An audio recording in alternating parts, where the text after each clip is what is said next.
Hello, everyone. Welcome to Teacher Talks Kindergarten. I would like to introduce myself. My name is Monica Gonzalez Reyes. I have been an elementary teacher for more than 20 years. The last 10 years, I have been working with Denver Public Schools as an elementary teacher, kindergarten, literacy interventionist, also a coach for teachers. So it has been an honor and a great experience to be working with the district as a teacher in a leadership position too. And now I have this opportunity to expand this knowledge and this experience to support families and to share what we do every single day in our classrooms. And part of that brings the importance of family engagement. So, families are our best allies, families are our best supporters. So, as teachers, it's so important to create those partnerships with families because it's the only way in which that we can really support our students' growth academically and social emotional. Family engagement brings two-way communication, and that's why this series and these lessons are ways to bring families to the classroom so families can get engaged, families can get support, and they will know how to better provide activities at home. So remember, it's really important that you connect with your schools, with your teacher, with your leaders, because as I'm telling you, families are our better supporters, and the stronger relationships we can build every day, we are making sure that our students feel supported and they reach their goals and they're prepared for the next level. So let me tell you what are we going to be doing today as kindergarten teachers and learning to support at home. So the lesson for today, it is called Reading Fluency and Syllable Segmentation and Blending. In kindergarten, beginning in kindergarten, fluency is so important. And with kindergarten, that fluency goes to the syllable level, to the letter level. So what we are going to do is kind of see the importance of these skills because it is going to support us developing that reading and writing skills.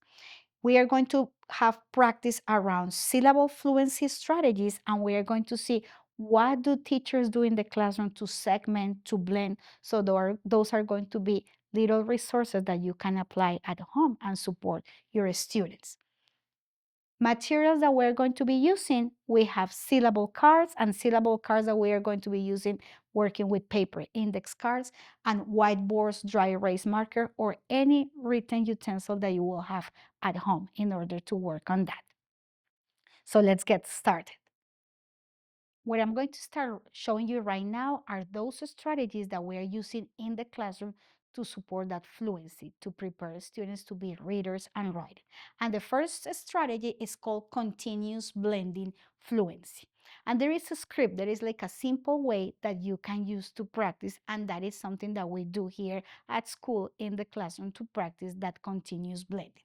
So first, something very important is we tell always to our students, you are going to put the sounds in your brain. So we touch side pointing to the word, put the sounds in your brain.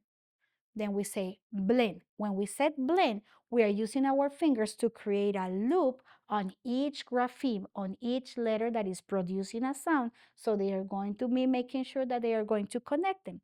And finally, we're going to say, and the word is, and we sweep to the word. So let's go back to the strategy. This is what we are going to do, and I'm going to demonstrate it with a word. So we're going to say, put the sounds in your brain. And usually you will have kids that are going to say right away, say that. But it's very important that they put it in their brain so they start just making that connection. Blend it, so put it together. And the word is, so that's how I'm going to demonstrate it this way. So first one, I said, put the sound in your brain. So they're going to say, blend it. Put the sound in your brain. Ah, that's blended. Ma. Put the sound in your brain. Let's blend it. Man. What's the word? Man. So we are just blending and then we are saying the word, the whole word. And we are saying continuous because the most important thing with this strategy is that we encourage them to say that their voice continues. So in that way, we are getting that fluency and not going to have like chop, chop reading and it interrupted all the time. Let's practice with the next one. Put the sound in your brain. Put the sound in your brain. Eh. Put it together. Pin. Put the sound in your brain. Mm.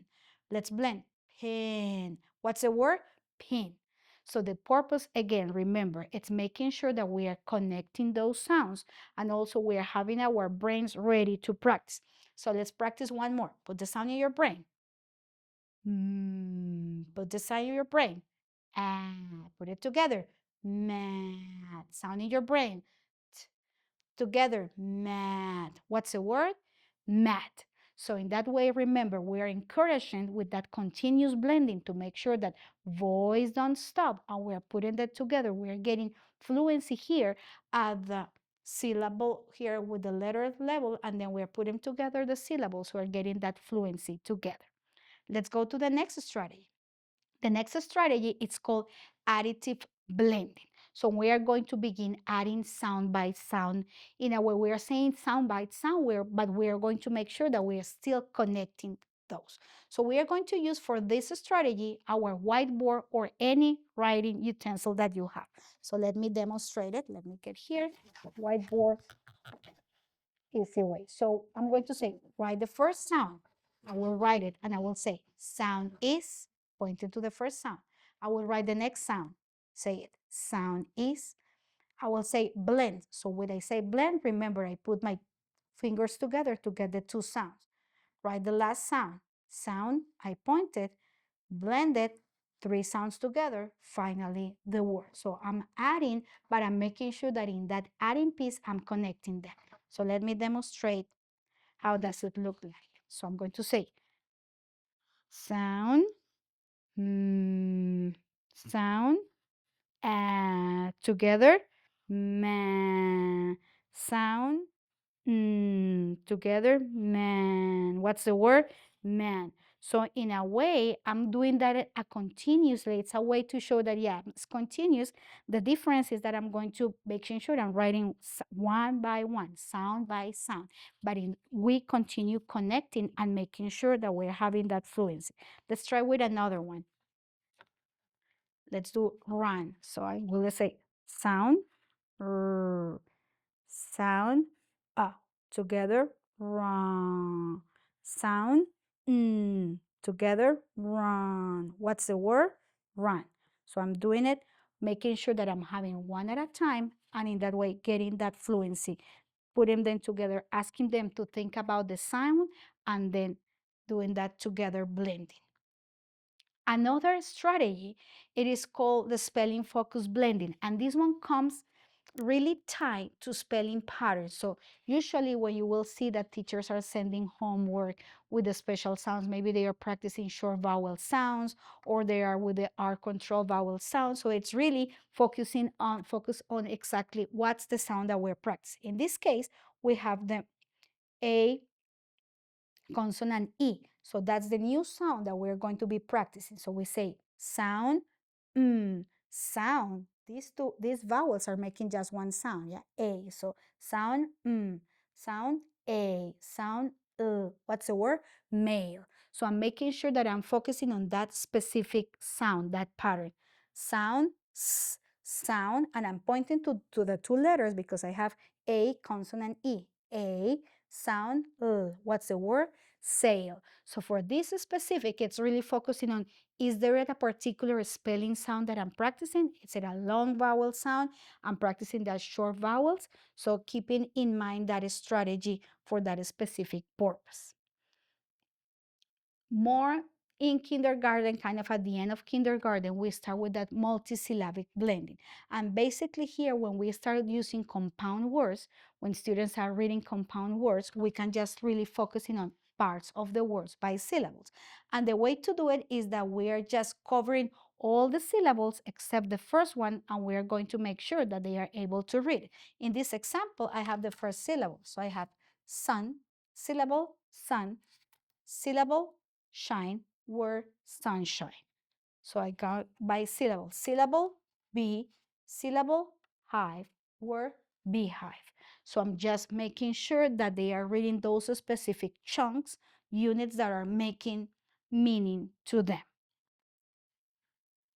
And the final word, the final strategy to have fluency, it's just blending at the whole word level. So it's really always keeping in mind, I think and I say the word. So when I'm thinking, I'm just putting all the sounds in my brain. So it's kind of telling them, now we're not going to do it like continuous or adding with my help. You are going to do that job by yourself. So think, put your sound in your brain. What's the word?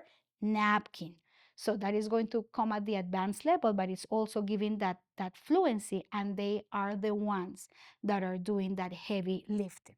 So really, when you get at home homework, when you have your list of words that they are reading, when teachers are sending those decodable books or those texts, those strategies are going to be really supporting that reading piece. And as I was telling you, important and materials that you can do with index card, with paper. Just first important step in kindergarten, practicing your ABCs every single day, getting your letters on cards and say letter, sound, letter, sound. What's letter? V, sound, V. That strategy gets a lot of that fluency level. We can just have the vowels in a different color and making sure that they know and they understand the importance of those vowels, because those are the ones that are going to help them be better readers and writers. In terms of more resources that we can share home, things that we can do, what else can I do to support that academic piece and that academic development? There are lots of videos, and right now with the technology, we have access to many different resources. Jack Harman, you will have lots of videos about letters and sounds. So really, if you type letters, sounds, videos, it's important just for them to continue developing that phonemic awareness and saying the sound, say the words. There is a nice website, Colorín Colorado, and you have lots of bilingual resources there. So really how to better support around language strategies. Very important that we promote that love for reading. So even though we start reading, students need to get to hear stories. So read alouds, and there is a nice website that is Storyline Online. You can have read aloud. So important, have students listen to stories a lot. That is the best way to start getting that love for reading, access to books, getting a lot of vocabulary. And in kindergarten, it is very important that we strengthen the development of oral language. How do we do that at home? How do we introduce and how do we support that? Just emphasizes and encouraging them to use complete sentences. So when you are having a conversation on your way back home, asking, how was your day? And fine, but usually say, fine, okay, nothing, yeah. Fine, what did you do? What did you play? What did you learn? So encourage them to build more complex sentences, build and bring that vocabulary, because those are really the pieces that you are going to begin supporting and bringing to that time at home. If you have any questions, resources that you would like to expand on, that will be great to have that and continue connecting with you. We have here all the information to keep in touch. So really that's going to be the way to continue providing resources and providing that support and those opportunities to families to be part of this learning community together. Thank you so much for your time. And I hope you can just try those strategies at home and share that feedback with us. Thank you. You have here all the information. Thank you for your time. It is really important. When families are supported, students thrive. I really appreciate all of you taking the time and spend here learning and providing those supports at home. My name is Monica Gonzalez, kindergarten teacher, DPS, proud DPS teacher, and so happy to be part of this activity. Thank you so much. It was great to have you part of this kindergarten lesson today. When families are supported, students thrive, and that's exactly what we did today. My name is Monica Gonzalez. I am a proud DPS teacher. It was great to learn along with you. Remember, you have here ways to keep connected and keep in touch. Thank you so much for your time and for being here today.